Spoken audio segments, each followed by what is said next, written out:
And we are back, getting ready to go live. All right, are you ready? I am ready. I hear it. It should be playing through the queue. What's that? I said the show should be playing through the queue.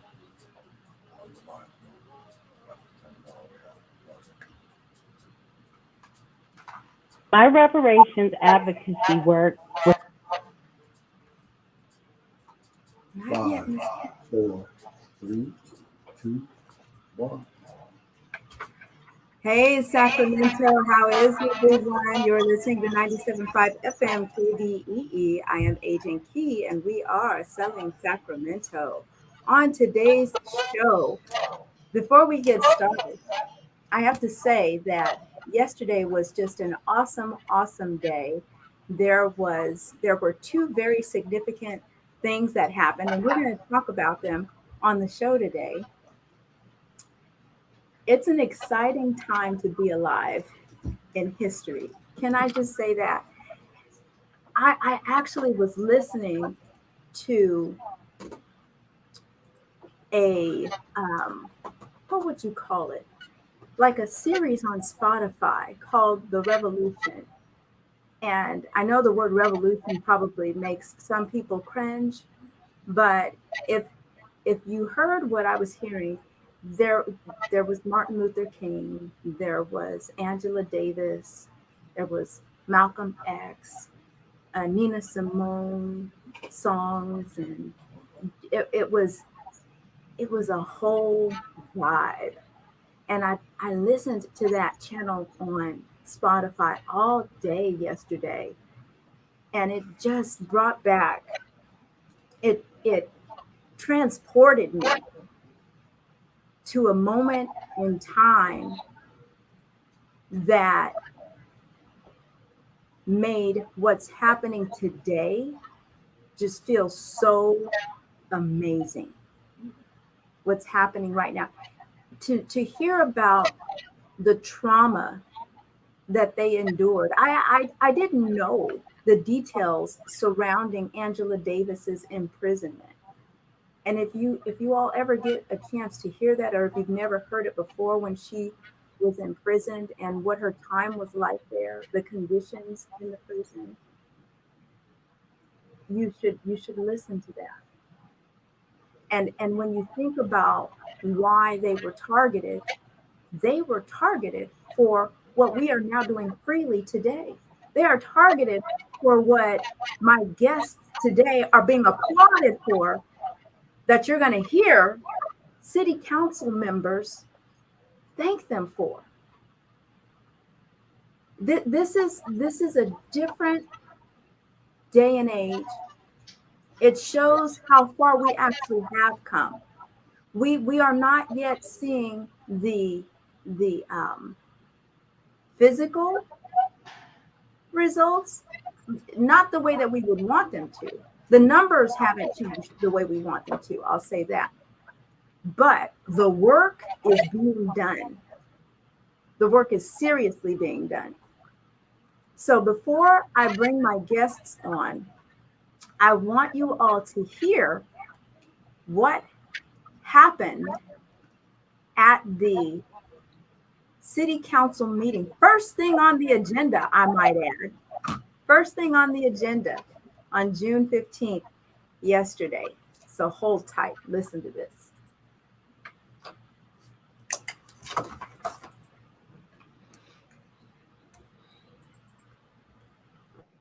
after facing discriminatory hiring practices while seeking employment with the city of Sacramento.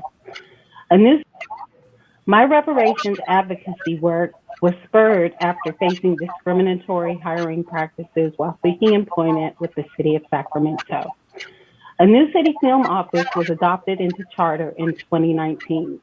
Not only was I instrumental in providing intel for the creation of the new film office, but I was also the only applicant with direct experience working for the Sacramento Film Commission when it was housed under the umbrella of the Sacramento Convention and Visitors Bureau, now known as Visit Sacramento. Given this overtly uneven employment playing field, reparations is the only solution to close the racial wealth gap.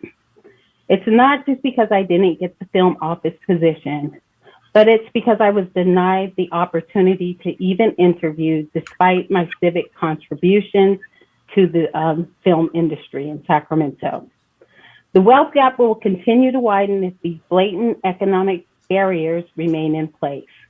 With that said, this is why it's so important that Black residents are acknowledged for their civic contributions, and I applaud the City of Sacramento Council and Mayor Steinberg office for recognizing on the record the reparations legislation advocacy work done by ARCC Sacramento members.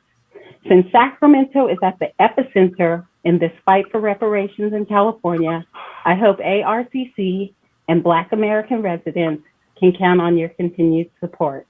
I don't think in the scheme of things there's anything more important than we're doing. So this type of thing to me is why we're here. We can talk about programs and things like that, but this is step one really of understanding and accepting what the challenges are, how people have been treated, and what needs to happen to fix that. Just thank you so much to you for bringing this resolution to City Council. I also want to take this opportunity to thank Kim and also Chris Lodgson, because I know he's done a lot of work as well. And really want to thank all of y'all just for your steadfast advocacy over the years and bringing light and attention to the need for reparations in this country.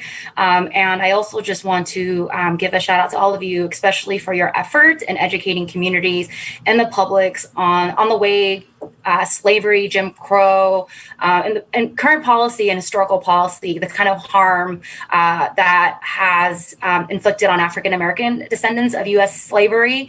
I think we all know that this country has a racist history, and there are generational trauma and effects on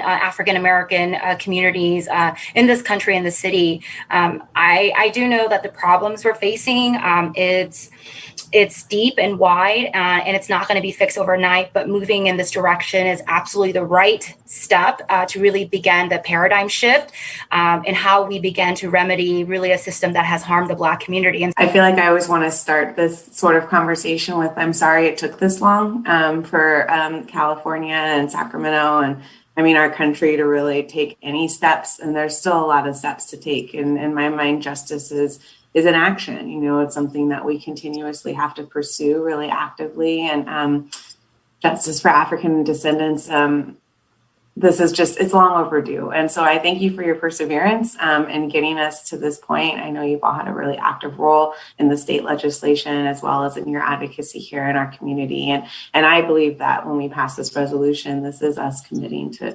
sticking with you through this process until we've done what we need to do. We have power. We have power as a city, and our power can take many forms and does take many forms. One power is to help decide the arc of the city by where and how we choose to invest public resources, taxpayer dollars in our city.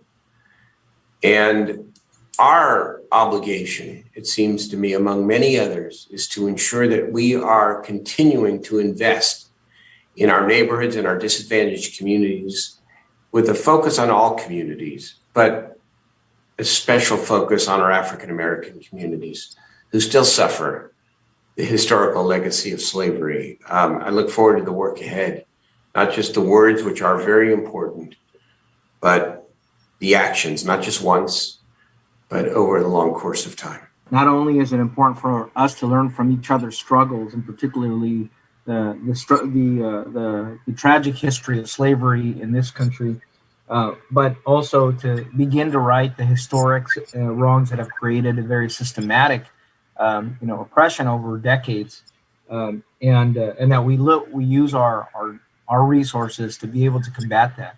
And I would hope that and ask that as we move forward with the racial equity initiative, that this component of this resolution be part of that guiding document that's going to help move our city forward and ensuring that we right those historic wrongs. Kim, let me apologize on behalf of the city for not making the incredible hire that we should have made.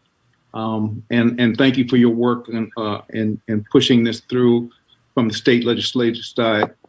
When I look at the definition of reparation, it says the making of amends for wrong that has been done by paying money or by helping those who have been wronged. And a lot of times, I think, as we go through life, just the acknowledgement, the verbal support, talking to each other and acknowledging the wrong that has been done is what many of us are looking for. We can't go back in history and change history, but we can definitely change the present and the future. Thank the council, thank the community, and thank everyone who was involved in working on that state bill. And it really is a testament to the kind of talent that the city of Sacramento produces and can produce, that we had such amazing community members from the city of Sacramento working on this and continuing to do work on this. And the work is not done. So for anyone who is interested in learning about what's going on at the state level with this task force, including members here in the city council, as well as people watching, we're doing a community meeting on June 26th at Cap City in Oak Park at 2 p.m. That's a Saturday. So please come, get your questions answered, learn about what is going on for reparations, both at the state level here in the city of Sacramento and, of course, elsewhere as well. Well, let's do it. Please call the roll. This is a ceremonial resolution, but we'll go ahead and call the roll. Representative Ashby. Yes, but are we sure we need to call the roll on a ceremonial resolution? We do not. It's a ceremonial resolution. Okay. It's not, but it's confirming on the record. Sure. Yes. Councilmember Laloe. A very strong aye. Councilmember Harris. So I need a clarification here. This resolution is recognizing the passage of AB 3121, correct? Yes. Okay. Aye. Councilmember Valenzuela. Yes. Vice Mayor Chenier. Aye. Councilmember Guerra. Aye. Councilmember Jennings. Aye. Councilmember Vang. Yes. And Mayor Steinberg. Yes. Okay. Thank you very much. Good start to our meeting tonight. That was historic. That was historic. Chris Lodgson and Kim Mims, I have you both on mute. I think I can unmute you from my end. Say hello to everybody.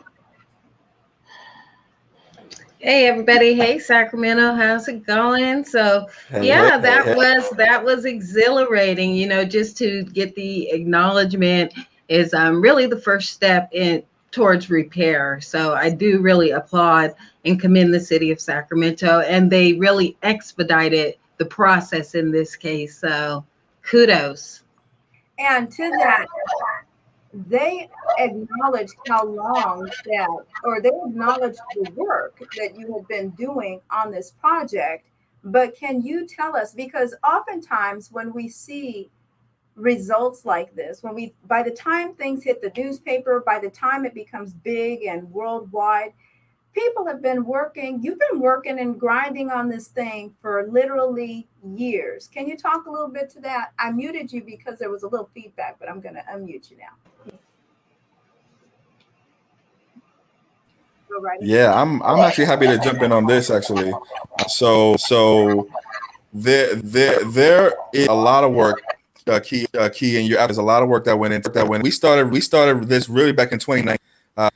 So this really starts back in 2019 when there was a resolution going from, I believe, the California Assembly that was going to acknowledge, the state's history with slavery and also support what's going on at the federal level. For those who don't know, there's a federal bill in Congress right now called HR 40 that would create a commission and develop reparations rules as well. So yes, hey. We're getting a double feedback from you for some reason. I think your connection might be buffering, and then it's giving us double feedback. Okay, give me a second. Let me actually take these headphones off. That might help. Okay. He's taking off the headphones, y'all. Okay. Kim, while Chris is taking off the headphones, can you give us?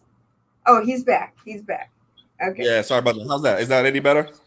Let's go ahead, talk and see. Okay, cool. So this starts back in 2019, right? We learned that there was a bill at the state level that was going to acknowledge what was going on and obviously also acknowledge his role with respect to slavery, Jim Crow, and sorry, yes. Actually, that didn't help. It didn't help. But, so let's see here. Why don't you call in? Stay on, mute yourself so that we can so everybody that's watching can see. But then if you call in, then everybody can see and hear. How about that? Absolutely, will do. Okay, station number 921 921 5333 5333. Okay. Oh, I guess he had to disappear to call because he's on his phone. Kim. So while Chris is calling in, Miss Kim, can you give us the history? What happened to Kim? Can you still hear me? I'm still here. Okay. Give us the history. You've disappeared from the screen here, but give us the history of how this got started for you. Well, for me, it got started, like he said, in 2019, just kind of listening to YouTube personalities talking about it. And they mentioned this obscure bill, AB 3121. The first time I ever met up with Chris and the ARCC group was in February of 2020. And I can tell you that it was a leap year that year because it was the last day of the month that we met up. And then after that, the world shut down basically and lost contact with everybody. And then Chris hit me up and was like, oh, we should start organizing meeting again. And even though we're in the middle of a pandemic, I'm like, I don't know how much we're going to be able to do, but we started having these conversations. And, he was like, oh, AB 3121 is going to be having its first hearing. You want to come out to the state capitol and testify? And I was like, okay, sure. And then after that, the first meeting for AB 3121 in Sacramento at the Capitol happened on May the 11th of 2020. And then after that, it was just boom, boom, boom, boom, boom, going to hearings and testifying, people calling in, getting expert testimony. And the next thing you know, it was at Governor Gavin Newsom's desk and he signed it on September 30. So that kind of shows how quickly the process with AB 3121, as far as my involvement went. I know there was a lot of work done prior to that in getting the bill written and getting specific language put into the bill. But as far as when I got involved, from like May to September, it was like back to back. And then we had a law, and now we have a task force for reparations. Wow. So yeah, exciting. I think Chris it's long work, but once it really starts rolling, like you said, it just seems like a domino effect with AB 3121. Yesterday, the resolution with the city of Sacramento, and then Juneteenth being enacted as a federal holiday. So yeah, hopefully that domino effect will continue. Right. Chris, can you hear us? Can we? No, I can't hear him. Chris, can you hear us? I'm having trouble hearing you. Oh, you're having, whoops. She said she's having trouble hearing me. I don't know why. Everything's where it was. Well, we are actually at a good point where we're going to still having problems hearing you. I'm gonna pull a Chris and take my butt out and see if that helps. We're gonna take a quick break, and when we come back, before we come back, we're going to check on our technology. And when we come back, we're going to finish the discussion and keep updating you all on what's happening with AB 3121. You're listening to I can hear you now. I'm Agent Key, and we'll be right back. You can still talk to Chris. Okay. So, Kim, what happened? Can you hear me now or no? I can hear you now. Yeah, when I took out my bud, for some reason, my buds are not connecting, but that's why you're getting a little feedback. in the back. Okay. The air conditioning is blowing. Is that what? Okay. Yeah, it's supposed to be a hot one today, so keep that air blowing. Chris is on the line, but I Yeah, he's on the line. You should be able to hear him. See? Oh, He can hear now I can hear him. Right. What I don't understand is why this thing is playing. This thing. Chris, can you hear me? Can you turn down the music? That's what I'm trying to do. Oh, because to separate it from Chris. Yeah. You know what might be the best bet? Remember how you called on the other line and we stuck the mic on it? Because this cue is playing when it's not supposed to. The music should be playing to the cue right now. That's stupid. And this is the two buttons. So when we come back from the break, can we hear Chris like that still or no? I don't hear him, but you hear this too. That's why I say it's probably better if we mute this off the phone and then let him and have him call the private line. Yeah, because this whole system is bugging out lately.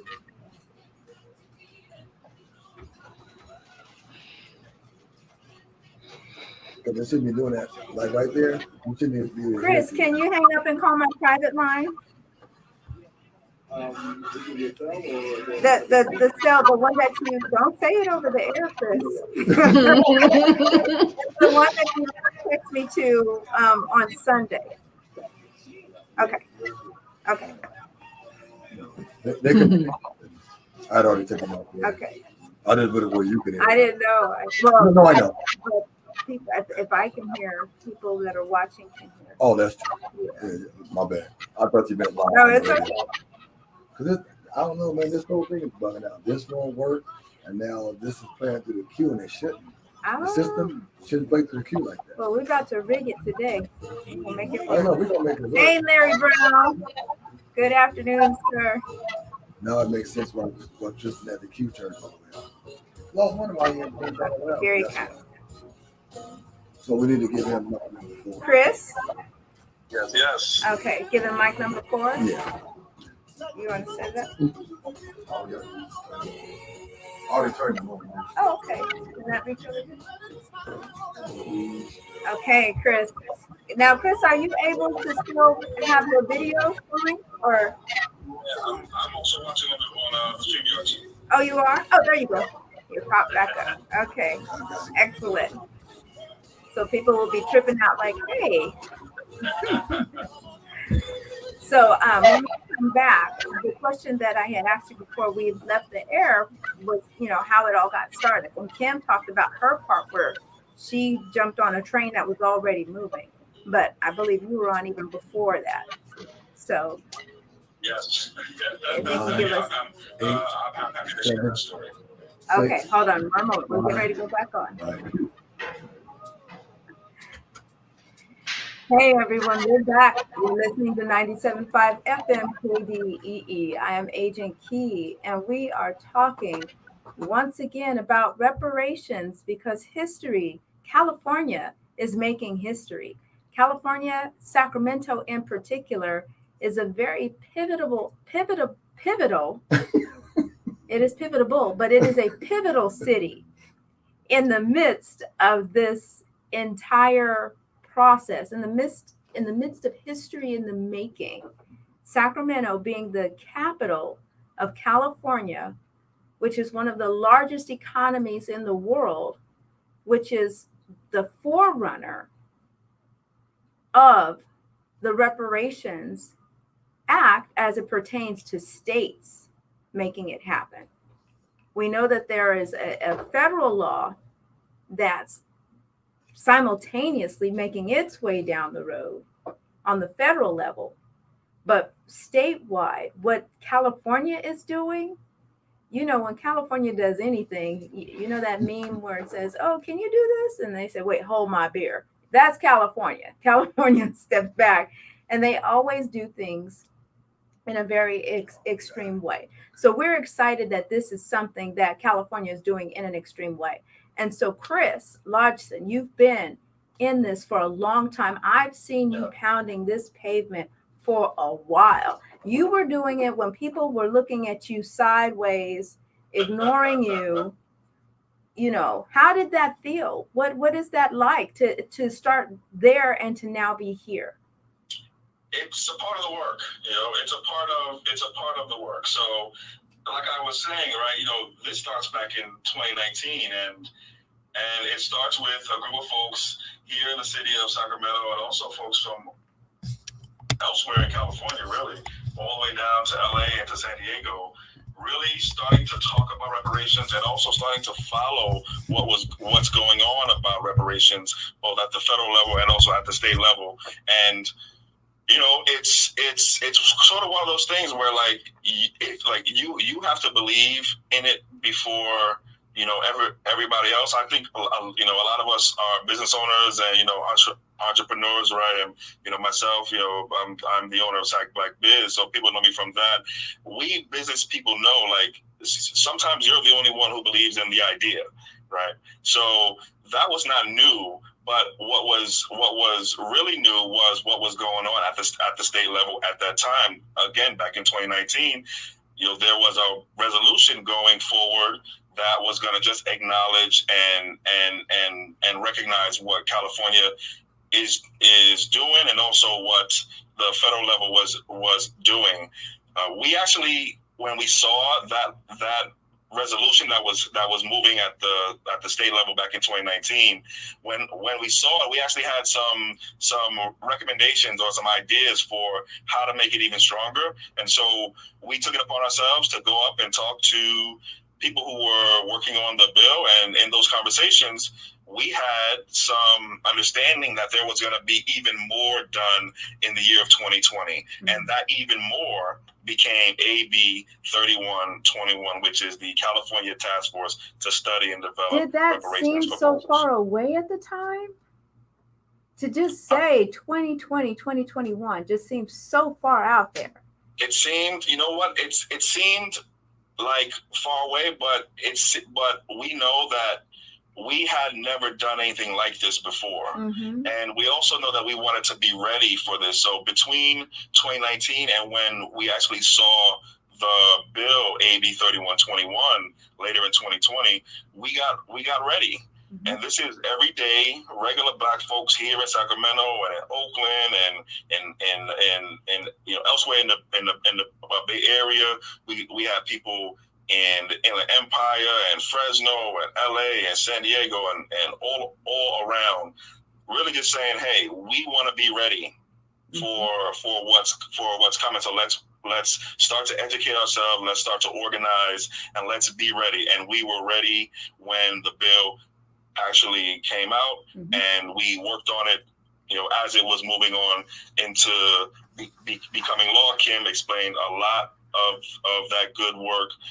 And now we're working to make sure that we actually get a task force that's open and transparent to community voices, and also that ultimately gets to the right kinds of reparations proposals. So let's talk about that. Kim had mentioned, she said yesterday, there were a couple things that happened that were very significant. We talked about a little bit before the show got started.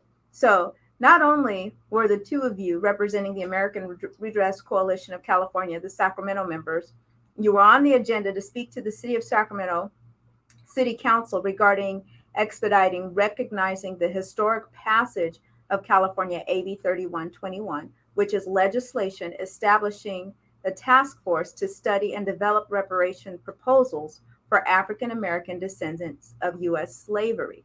Not only did that happen yesterday, but the City Council immediately recognized it. Let's just take a vote. Let's do it right now. That the fact that they've acknowledged that, we shared their statements and their sentiment before the show started. Everyone on an official city level appears to be on board. The other thing that happened yesterday, the Senate, the U.S. Senate, voted to establish June 19th as Juneteenth National Independence Day, making it a U.S. federal holiday commemorating the end of slavery in the United States. These are not things to just walk past and say, oh, that's cool. Chris, Kim? Kim, take it away. I mean, I would just agree with what you say Key, there is. Well, also let's not forget that there was something else that happened yesterday, too, right? It was a special day for you also, right? Right. So happy belated birthday to you. Thank you. Right? Yeah, so that happened on my birthday. That's the most important birthday gift that I could have ever received, honestly. Right on. And so what did Sacramento do yesterday, right? So Sacramento, as you just said, it acknowledged the work of people here in Sacramento who helped make the State Reparations Task Force real, right? And in organizing work, any organizer will tell you that it's important to acknowledge and recognize your work and have your work acknowledged and recognized. That is an important part of just the work that we do. And these are small wins, right? But these wins add up. And these wins build us momentum. And I was going to say that had to help fuel you. It fueled me, and I'm not you. If I were you, I'd be like flying so high. Even though I know you must have you can't just do this just because it's a pastime. You're doing this because this is ingrained in you. I'm assuming, but you can clarify. You too, Kim. I know you both are doing this because it's in your bones. It's in your it's almost like, well, what else would I do? Yeah, for me, I don't want to be doing anything else. I mean, to be honest with you, other than running my business. I mean, and raising my family. Like, there's to me, there's no more important work than to be of service to Black folks. And what better way for me to be of service than to be working to get back what was stolen from us in the first place, and what is in the way of us going to where we can be and what we can ultimately become. So what else could I be doing? I have no desire to do anything else, and I'll be in this fight for reparations until we achieve them, and then after that too. Awesome. Kim. I definitely feel, ordained. This work found me more so than me finding the work. But once it found me, I was like just all in, like, how can I serve? This is just such important work that you're doing. And then for the next generation, the pipeline, because I just don't want the next generation to come up, having to go through the same situations. It's time for change now. And I said that the last time I was on this show. We're kind of the first generation, or at least I am. I speak for myself. That was brought up, during the civil rights era, right after the civil rights. And we were promised some kind of equity and integration that just never happened. So now 30 years later, how many times are we going to keep falling for the same trick? So it's time to do something and put it on the books, put it on record, and just that's the only way we're going to be able to move forward. So I'm honored to be doing this work, but it definitely found me. So with you saying that, and we appreciate you both very much. We know that there are more people that are involved in doing this, but the type of courage, tenacity, stick-to-itness to keep going when everybody else is not going in the same direction, it takes a special kind of person. And you said, Kim, I don't know if you said calling. I heard you say some word like that in there, that it's a special calling for sure. It's your mission. Let's share with everyone, in case you don't know. I want to share with you some of the things that are actually in AB 3121. What is it that we're talking about when we talk about AB 3121? How did this task force come to be? So the legislature made the following findings and declarations: that more than 4 million Africans and their descendants were enslaved in the United States and the colonies that became the United States from 1619 to 1865. The institution of slavery was constitutionally and statutorily sanctioned by the United States from 1789 through 1865.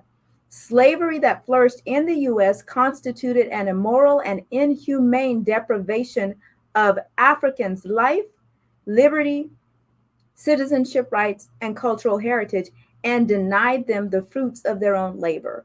A preponderance of scholarly, legal, and community evidentiary documentation, as well as popular culture markers, constitute the basis for inquiry into the ongoing effects of the institution of slavery and its legacy of persistent systemic structures of discrimination on living African Americans and society in the United States. The findings and declarations go on and on and on. Over 1 million Black people have been incarcerated. Unemployment rate being twice the current amount of white unemployment rate.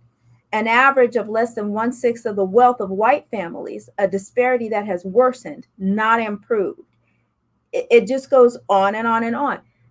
The impact of slavery, it's so ingrained. Sadly, we don't even recognize it anymore. We kind of accept it as that's just how it is. But there have always been people historically that have been shouting, this is wrong, this is wrong. The Angela Davises, the Martin Luther Kings, the Chris Lodgsons, these are the folks that are saying this is wrong. And as time goes by, that voice is getting louder and louder and louder, and it's brought us to where we are today. And so now we are at a time in history where America is ready to write. It has kicked the can down the road long enough, right? And we are getting ready to write this one. Go ahead, Kim. Absolutely right. And if you do listen to some of those powerful speeches from the civil rights era, it's like bar for bar could be the same thing today. So it's like it's time to do something different. We need something proven. We know reparations, repair. I think that's a great place to start in getting this healing underway. Right, Chris. Yeah, thank you. I just want to add to what Kim just said there, and Keith, thank you for reading from the actual bill. It's up, which is now law. So all these findings and declarations, I actually would encourage our listeners to go online to actually see the actual bill itself, see the language, and read about what California is saying about what California did. And what California's role was. There's a lot in there that I didn't know. Oh, like this one. A lot of us don't know about what our own state did. Right? Let's talk about. Had such a bad history. Obviously, the rest of the country has a bad history as well. And Kim is right. We are talking about a transformational solution here. This is something that would transform us as a people in this country, and it is a debt that is owed. It is a debt that is owed, and it is also necessary for our survival as a people. I am 100% convinced that we absolutely need reparations, and we need it now.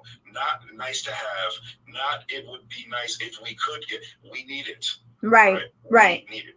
And to that point, when you said when you want people to go and read it for themselves so that they'll know what California did, I want to read a couple of things what California is admitting to. And then when you say we need reparations now, we are not talking about states and governments giving money to organizations to say this is how we're going to help Black communities.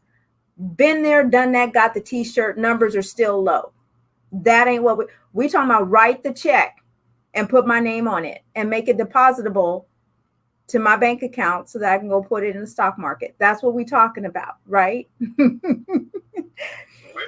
talking about when we talk about reparations. We talk, and I definitely want you to get to the stuff in the bill. When we're talking about a really transformational portfolio, really, of different kinds of repair. A lot of it's got to be financial. A lot of it's got to be land. A lot of it's got to be business. Right. So there's a lot going into that. But I'll let you get to the good stuff here. You're right. And I didn't mean to just say that it's checks, but basically when I said checks, I'm saying that we want something of substance. So like Chris said, the land, the checks, the wiping away of certain debts, things that have put us in financial positions because of policies and regulations that were imposed on us at times when it was legal to do so, but it put us in bad positions financially. So that's why I said, write the check. But here we go. Here's some of the things that the task force. Now, this is saying the task force is going to be established, and these are some of the duties that they're going to perform. They're going to perform the duty of how the state of California will offer a formal apology on behalf of the people of California for their perpetuation of gross human rights violations and crimes against humanity on African slaves and their descendants. Let's stop right there. California is admitting that they perpetuated gross human rights violations and crimes against humanity on African slaves and their descendants. If it were any other race, Chris is talking, but we can't hear him. What happened? No worries. Oh, there you go. That's just me. I had two mics going. So I didn't mean to stop there, but that is so right there, that's powerful, right? The state of California just told us that we as a state perpetuated, made worse, made happen, enabled, turned a blind eye to, yes, participated in gross violations of our human rights. Yeah. Right? That's a powerful statement right there. Yeah. And it goes on. You really do need to go and download it. Just Google AB 3121 and the document will pop up. I'm going to continue to read a few more. How California laws and policies that continue to disproportionately and negatively affect African Americans as a group and perpetuate the lingering material and psychosocial effects of slavery can be eliminated. So that's going to be one of the responsibilities of the task force, to figure out how the psychosocial effects of slavery can be eliminated. So that would imply that there are psychosocial effects, right? How many of us are walking around here not realizing PTSD? It's not, this is not just something that we connect PTSD to the military, right? Because that's where we most often hear the term. But there is PTSD issues going on within the African American community as a result of the effects of slavery, the impact. We've had to suffer through some things, hundreds of years, and how we handle those situations, they get passed down, right? So we are tougher, we are more resilient. There's pros and cons. We don't jump to suicide when we don't got no money. We know how to take a chicken bone and some broth and feed the whole family. We make some soup, but economically, the psychology, the relationships, slavery intentionally broke apart the African American home. It intentionally pulled the father out of the home to break down the family unit. It did some things intentionally to destroy us. They intentionally pushed drugs and guns and alcohol into these neighborhoods. They intentionally segregated us to these neighborhoods with the intention that we would destroy ourselves.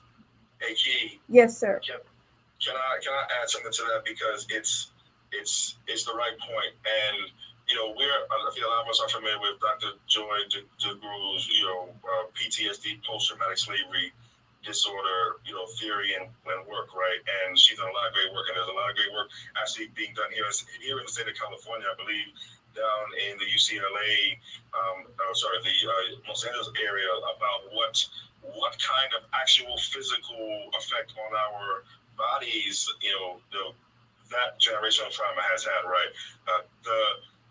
There's 2 points to make here. One, the case that we make for reparations is based on 3 distinct periods of time. It's based on what we might call the period between or before 1865, so the period of enslavement, right, when our ancestors were enslaved. Our case is also about the period between 1865 and maybe the 1970s, right? This Jim Crow period, right? And then our case is also about what's going on now. And we connect all 3 of those periods because you can draw a straight line from what we're experiencing now right back to, definitely that first period, but really that time right after the Civil War when we actually had a chance to do reparations and we actually didn't do it, or we didn't do it for us. Right. And then the second point to make here and last point to make here is that there is so part of what this task force is going to do, and thank you so much for actually reading up from like what the task force job is, right? Because part of the job is to put together all this evidence, right? And then we have another job, and I'm sure we'll talk more about that, which is to, okay, now what, right? Now, how do we fix this? How do we start to fix this? And that's also a part of the job of the task force, is to recommend remedies and proposals to which we have a right. I've been doing some learning about reparations, just even over the last couple of weeks as the task force had its first meeting, by the way, on June 1st, right? And elected Camilla Moore as chair. Big shout out to Chair Moore. But the task force is going to have to figure out how do we actually, and what do the proposals, what do we do about what all this stuff that actually happened. And we're going to need ideas, and some of the best ideas we can find, right? And that's going to come, if you ask me, the best ideas are going to come from us. Right. So, which is a big reason why we're doing this show today. And we don't want to let the time go by without talking about that, because that's a huge piece. We need to take a break. But when we come back, Chris, I want you and Kim to talk about the task force, the committees that are being formed on a local level to hold the task force accountable. You ready for that? Okay. Yes. You said yes. Okay. So you guys, you're listening to 97.5 FM KDEE. I'm Agent Key, and we'll be right back. Okay. There's so much to unpack here. I forget I only have an hour. I know. And this year that the task force has to study this, it's going to swing by quick too. So when we come back, we'll talk about the timeline that they have, because they do have a deadline, right? Yes. And then I thought that I had downloaded the names. You started naming the individuals who were on the task force, Chris, which is really good. I don't think I printed that out. No worries. If you want to see it, there's a list on CJECofficial.org too. If you want to just go copy and paste it, is that in there? CJEC official? .org, yes. I believe like if you scroll down on the first page, it's like toward the bottom of the first page. Official.org.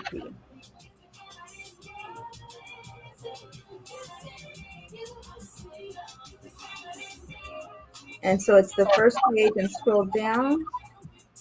Yeah, it could be like at the bottom of like an article. Oh, wait a minute. Something came up that said brown glass. That's not right, is it? No, that's right. That's the holster. I think I'm on a domain right now. I think. Oh. I have to get our brother Umoya to change that. Oh, it stopped. I had to press this little X to get off of there. Okay. So this says you want to be notified. CJ is working on the. Yeah, I think if you scroll all the way down, I believe it's on that first page. Last time I saw it. And the task force has a website too. Is their website housed through the DOJ, Chris? It's on the Office of Attorney General's. It's like inside of the Office of Attorney General's website. Okay, I think I got it. Camilla Moore, Amos Brown, Dr. Amos Brown. I got it here. Perfect. Perfect. Okay, I didn't know about this website. Let me send this to myself. Kimberly Seals Allers is author of the book The Mocha Manual, Turning the CJEC official. So we can send folks to this website as well for more information, right? Yes, yes, indeed. Okay. And we have a newsletter that we set up too that we're putting out. So if they want to stay informed, is that this? There's a. Let me see if you can see this. They can sign up right here. Is that what? Yes. Okay. We will direct everybody there as well. And so by really being aware of your strengths and weaknesses, they can take the AB 3121 survey and be notified about task force updates. Okay. Are we coming back? When I come back? Okay. All right, y'all. We are coming back.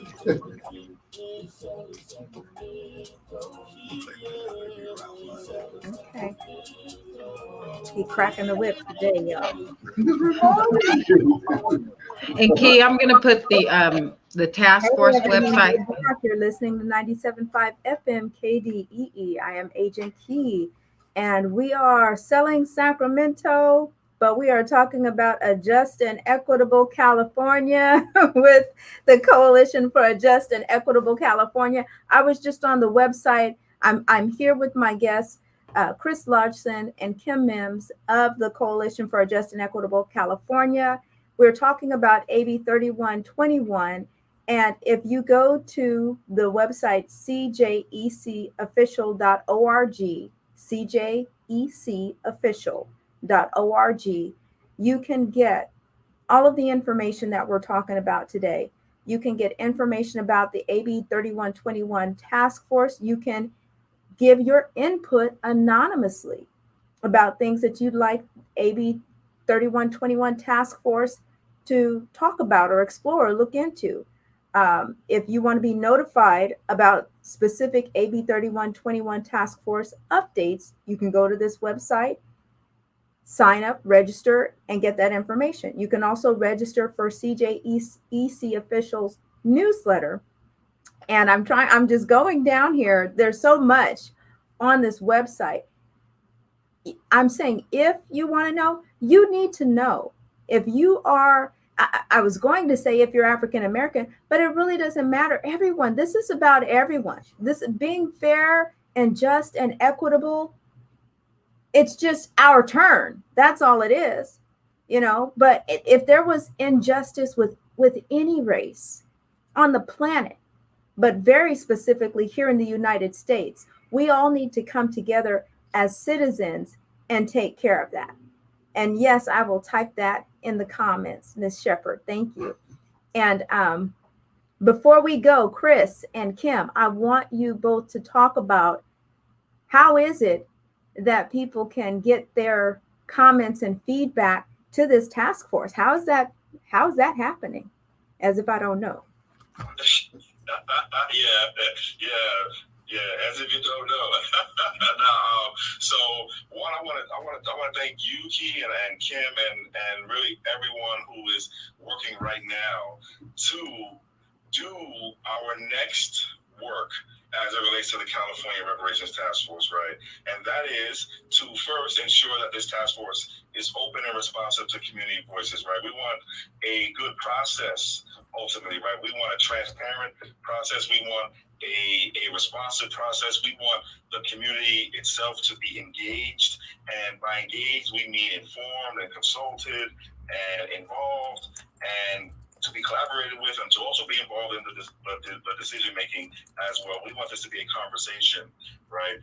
So that's the first thing that we're working on right now. And then the second thing we're working on ultimately is to make sure that we get to those right types of reparations proposals. So if folks want to get involved, the first thing you can do is go to that website, CJECofficial.org.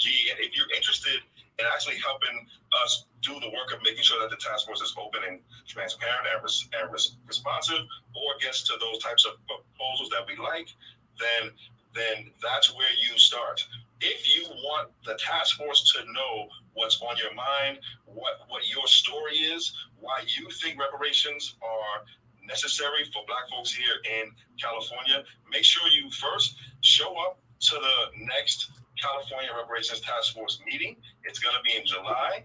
It's going to be their second meeting. We don't have the date yet, but if you go to our website, CJECofficial.org, and sign up for our newsletter, and follow us on all our social media, we will absolutely be sharing the date of the task force second meeting when we know it. We're also having a community meeting on the 26th as well at Cap City in Oak Park, 2 p.m. That's a Saturday after Juneteenth. So please do come to the meeting, ask any questions you have, and also bring your ideas and comments and questions, because part of our job is to help take and collect the ideas and thoughts and stories of Black folks here in California and share them with the task force. We really want to help the community be involved in this process.